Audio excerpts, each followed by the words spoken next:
ഈശോ മിശിഹായിൽ പ്രിയപ്പെട്ട അമ്മമാരെ, ശംഷാബാദ് അതിരൂപതയുടെ മാതൃവേദി അംഗങ്ങളാണ് നിങ്ങളെല്ലാവരും. നിങ്ങൾക്കുള്ള പ്രത്യേകമായിട്ടുള്ള സന്ദേശം നൽകുന്നതിൽ എനിക്ക് വളരെയധികം സന്തോഷമുണ്ട്. ബഹുമാനപ്പെട്ട മാത്യു പുതിയടത്തച്ഛൻ നമ്മുടെ കുടുംബ പ്രേക്ഷിത വകുപ്പിൻ്റെ ഉത്തരവാദിത്തം വളരെ ഭംഗിയായിട്ട് നിർവഹിക്കുന്നു. അതിൻ്റെ ഭാഗമായിട്ട് കൂടിയാണ് അച്ഛൻ ഇങ്ങനെയൊരു ആഗ്രഹം പറഞ്ഞത്. നമ്മൾ നാളെ മുതൽ പുതിയൊരു ആരാധനാ മത്സരത്തിലേക്ക് കൂടി പ്രവേശിക്കുകയാണ്. ഒപ്പം ഈശോയുടെ തിരുപ്പിറവിക്കുള്ള 25 നോമ്പിലേക്കും നമ്മൾ പ്രവേശിക്കുകയാണ്. ഈ മംഗളവാർത്ത കാലഘട്ടത്തിൽ പരിശുദ്ധ അമ്മയെയും ഈശോയുടെ ജനനത്തെയും നമ്മൾ പ്രത്യേകമായിട്ട് ധ്യാനിക്കുകയും പ്രാർത്ഥനാ വിഷയമാക്കുകയും ചെയ്യുന്നു. ഈ അവസരത്തിൽ ഒരു കാര്യം മാത്രമാണ് എനിക്ക് നിങ്ങളെ ഓർമ്മപ്പെടുത്തുവാനുള്ളത്. പരിശുദ്ധ അമ്മയെ നമ്മൾ അനുസ്മരിക്കുന്ന കാലഘട്ടം കൂടിയാണ്, പ്രത്യേകമായിട്ട് ഓർക്കുന്ന കാലഘട്ടം കൂടിയാണ് ഈ 25 നോമ്പിൻ്റെ കാലഘട്ടം.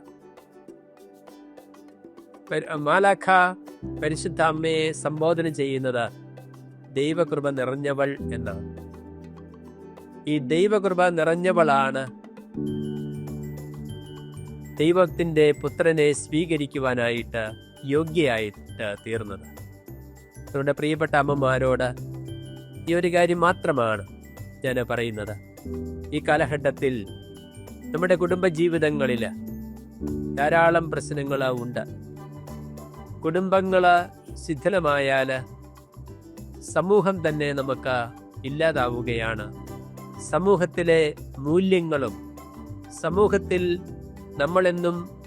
നമ്മൾ എന്നും ഉണ്ടായിരിക്കണമെന്ന് ആഗ്രഹിക്കുന്ന സുഹൃത്തുക്കളുമെല്ലാം നഷ്ടപ്പെടുകയാണ് ചെയ്യുന്നത്.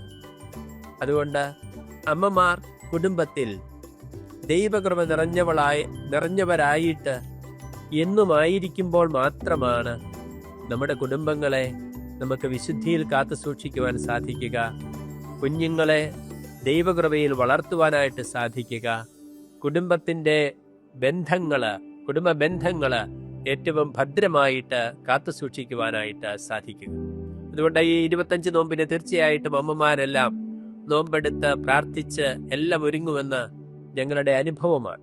അതോടൊപ്പം തന്നെ നമുക്ക് നമ്മുടെ സഭയുടെയും നമ്മുടെ സമൂഹത്തിൻ്റെയും നമ്മളുടെ കുടുംബങ്ങളുടെയും ഭദ്രതയെ പ്രതി ഈ നോമ്പും ഉപവാസവും ഒരു നിയോഗമായിട്ട് സ്വീകരിച്ച് സമർപ്പിക്കുവാനായിട്ട് നമുക്ക് സാധിക്കട്ടെ.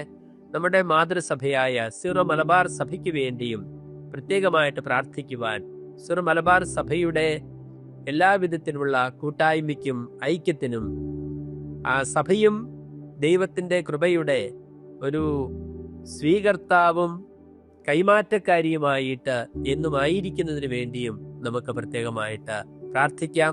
എല്ലാ അമ്മമാർക്കും ഞാൻ ഈ മംഗളവാർത്ത കാലഘട്ടത്തിൻ്റെയും ഈ നോമ്പിൻ്റെയും എല്ലാ ആശംസകൾ നേരുകയാണ്. ഞങ്ങൾക്കെല്ലാവർക്കും വേണ്ടി അമ്മമാർ പ്രത്യേകം പ്രാർത്ഥിക്കണമെന്നും വളരെ പ്രത്യേകമായിട്ട് അഭ്യർത്ഥിക്കുകയും ചെയ്യുന്നു. ഈശോ നിങ്ങളെ അനുഗ്രഹിക്കട്ടെ.